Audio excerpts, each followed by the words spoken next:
బోధ్ మండల వ్యాప్తంగా దుర్గా నవరాత్రి ఉత్సవాలను ఘనంగా జరుపుకుంటున్నారు. మండలంలోని ధన్నూర్ గ్రామంలో గత 35 సంవత్సరాలుగా అమ్మవారి నవరాత్రులను వైభవంగా నిర్వహిస్తున్నారు. ఈ ఏడాది సైతం ఉత్సవాల్లో భాగంగా అమ్మవారికి పల్లకీ ఊరేగింపు కార్యక్రమం చేపట్టగా అత్యంత కన్నుల పండుగగా సాగింది.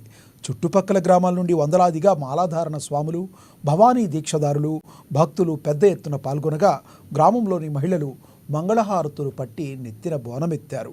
అమ్మవారికి నైవేద్యాలు సమర్పించి మొక్కులు చెల్లించుకున్నారు. అమ్మవారి భక్తి గీతాలకు అనుగుణంగా శివసత్తుల నృత్యాలు ప్రత్యేక ఆకర్షణగా నిలిచాయి. మాలాధారణ స్వాములు, మహిళలు చేసిన నృత్యాలు విశేషంగా ఆకట్టుకున్నాయి. 9 రోజుల పాటు రోజుకొక రూపంలో అమ్మవారిని కొలుస్తూ భక్తులు తమ భక్తిభావాన్ని చాటుకుంటున్నారు. అమ్మవారి ఆశీర్వాదంతో, పాడి పంటలతో, సుఖ సంతోషాలతో వర్ధిల్లాలని అమ్మవారిని వేడుకుంటున్నారు. జై జై మాత. మన ధన్నూరు గ్రామంలో గత 35 సంవత్సరాల నుండి అమ్మవారిని కొలువు తీర్చడం జరుగుతుంది. మన గ్రామానికి ఎటువంటి హాని జరగకుండా అమ్మవారు కాపాడుతుంది. మరియు ఈరోజు కార్యక్రమంలో అమ్మవారిని పల్లకి ఊరేగింపుగా కార్యక్రమం జరపడం జరిగింది.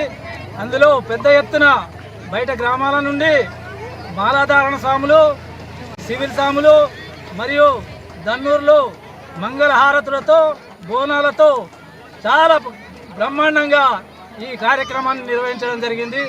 అందుకని చాలా సంతోషం ఉంది మన ధన్నూరు గ్రామంలో. అమ్మవారి మన ధన్నూరు దుర్గామాత ఆశీర్వాదంతో పాడి పంటలు, ప్రజలు అందరూ చాలా సంతోషంగా ఉన్నారు.